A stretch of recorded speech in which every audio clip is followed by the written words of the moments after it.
Belén, muy buenos días. Sonia, muy buenos días. Pues sí, a todos los que de alguna u otra manera ya están de vacaciones y a los que no, pues también hay que trabajar de todos modos, ¿verdad? Así es. El tema pues sería para mencionar la muerte, la lamentable muerte del escritor Sergio González Rodríguez, quien falleció este lunes pasado.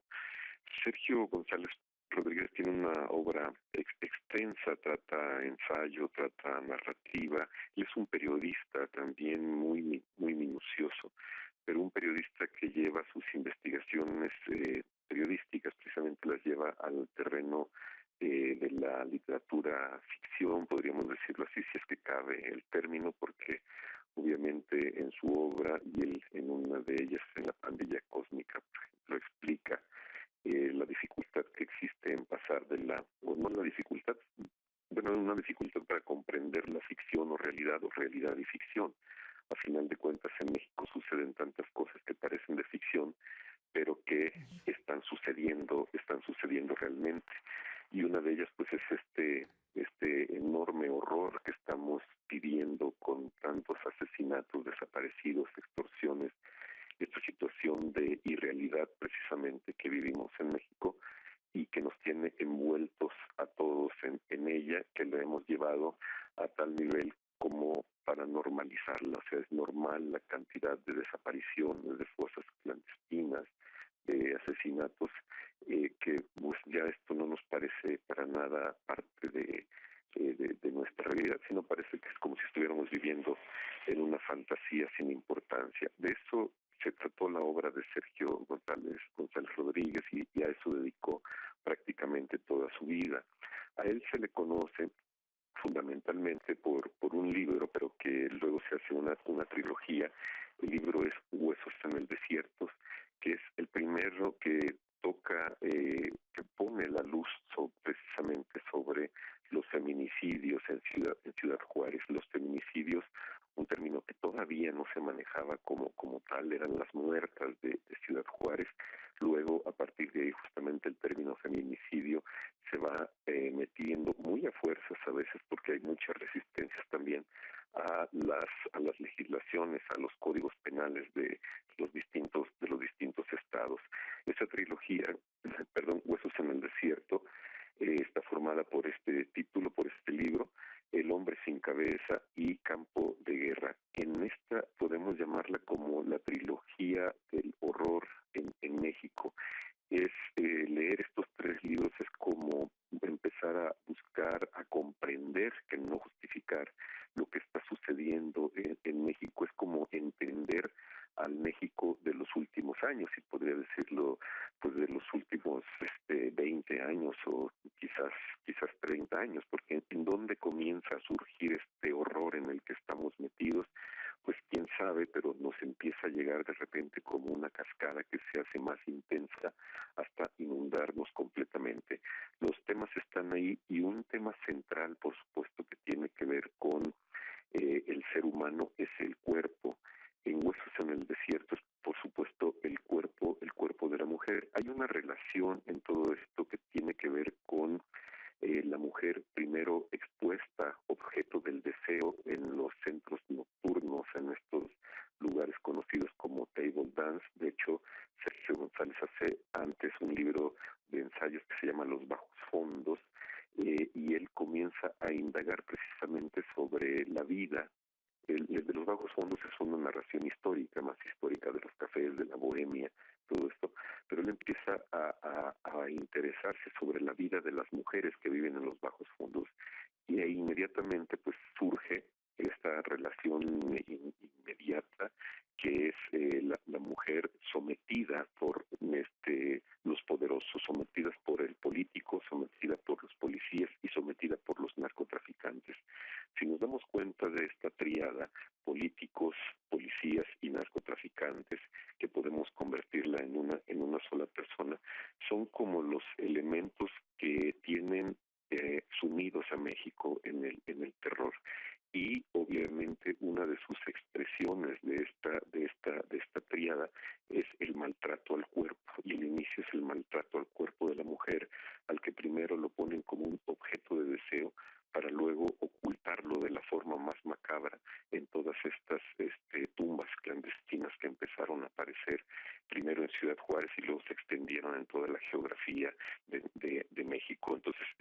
mujer y el cuerpo de la mujer como un punto de partida para ilustrar el sometimiento de luego todos los mexicanos, porque el otro título es del hombre sin cabeza, que tiene que ver con la decapitación como una forma de imponerse, de mandar una señal, de expresarse del mensajero de un grupo de delincuentes sobre otro grupo de delincuentes.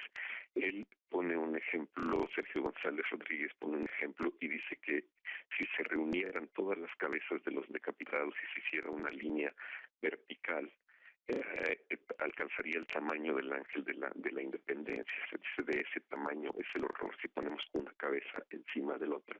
En toda la geografía de México, de ese tamaño sería también el tamaño del horror.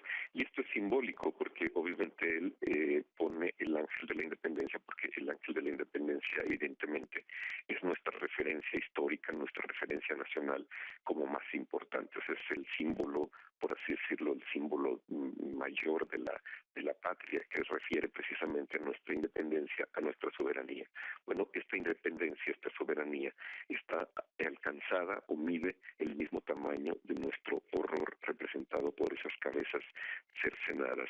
Y también él termina la trilogía con un libro que se llama Campo de Guerra, en donde él intenta hacer una relación entre la globalización del horror con México, o sea, en qué parte está México en esta globalización del horror, como le estoy mencionando. Y pues México obedece precisamente a una especie de geopolítica que depende de estrategias de los Estados Unidos para combatir, entre comillas, a el tráfico de drogas o el crimen organizado. Entonces, precisamente como pueblos o como países colonizados, esta estrategia que lleva al terror, que lleva a la desaparición de gente, a cercenar los cuerpos, a humillar a estos cuerpos, pues obedece también a estrategias que son por mucho más globalizados. Entonces, los temas que toca Sergio González Rodríguez, fallecido este lunes, precisamente son los temas que están ahorita haciendo la política, las leyes que invaden a todo México. A Sergio lo siguieron, lo persiguieron, tuvo un incidente que él narra en La Pandilla Cósmica. De hecho, estuvo a punto de morir por ese incidente. Lo secuestran en un taxi, le pican con un picayelo las piernas, le dan de cachazos en la cabeza. Esto último hizo que le salieran coágulos, lo tuvieron que operar de urgencia del cerebro porque estaba perdiendo completamente la coordinación del cerebro. Entonces, a partir de ahí, el mismo miedo hizo que se armara de valor y continuaran sus investigaciones hasta el día de la muerte, investigaciones que iban todas en este sentido. Termino diciendo que precisamente la detención de Edgar Beitia, su relación directa con el gobernador Roberto Sandoval, su relación también directa con el Bronco, el gobernador de Nuevo León, Jaime Rodríguez Calderón, muestra las formas en que en México el poder, el lavado de dinero, los grupos de narcotráfico y los gobernadores como operadores de este tipo de grupos es una parte de esta estrategia que mantiene a México en esta situación. Sergio González Rodríguez dio nombres, dio situaciones, aclaró muchas cosas en sus escritos, sin embargo, no hubo investigación a todo esto. La pregunta es, ¿qué hubiera pasado si Estados Unidos no detiene a Edgar Beitia? No se habría sabido de esta relación tan fuerte con el gobernador de Nuevo León, con esta relación con cantantes muy famosos, con toda esta serie de cosas que nos ilustran un México impune, un México de horror, un México de terror, en donde, bueno, lamentablemente muere uno de sus principales cronistas, una de las voces que estuvo denunciando todo el tiempo este horror, este terror, estos crímenes tan espantosos que suceden en México, aunque, como insisto, pues lamentablemente a esto no se le da seguimiento. Sin embargo, las voces como la de Sergio González Rodríguez son muy necesarias, son un viento fresco para lo terrible que estamos viviendo en México. Ese es mi comentario para el día de hoy. Doctor, la detención de este ex procurador o ex fiscal de Nayarit, pero también de otros grandes capos de la droga mexicana que ya han sido extraditados a Estados Unidos, que están purgando sentencias en cárceles del vecino país, lo cual también de alguna manera ha demostrado y garantizado que estos sujetos van a realmente a cumplir la deuda que tienen con la justicia. Y me preguntaba, doctor, si esto será parte de lo que anunciaba en algún momento el presidente de Estados Unidos, Donald Trump, la ayuda, y lo pongo entre comillas, que brindaría a México para realmente ir a fondo con la detención de estos grandes capos y de estos grandes delincuentes. No, yo creo que esto es el desgaste de un modelo del tipo de capos. Ahorita, por ejemplo, todos estos gobernadores, justamente como se van acercando las elecciones, van para afuera, los Duarte, todos ellos. No, yo creo que es más bien esto va a seguir, o sea, no es parte de una ayuda, porque precisamente como lo señala el mismo Sergio en el campo de guerra, somos parte de una estrategia global, y estas estrategias, por supuesto, van cambiando en cada país y en cada situación. A lo mejor vamos a ver una colaboración por mucho más estrecha entre los Estados Unidos y México, pero la situación yo creo que va a seguir durante un buen rato más. No creo que Claro. responda a una idea de ayudarle a México. Ahora, por otro lado, dicen también que el Chapo Guzmán está cantando. Tampoco lo creo. Yo creo que sí, efectivamente, el Chapo, obviamente, cada uno de los delincuentes que se va a Estados Unidos lleva muchísima información. Son bibliotecas enteras que México les regala a los Estados Unidos, y para estos delincuentes es por mucho más fácil declarar allá que aquí, porque aquí hay una impunidad terrible, pero esa Claro. información los Estados Unidos se la guardan para rehacer sus propias estratégicas. A México lo consideran simple y sencillamente un socio menor.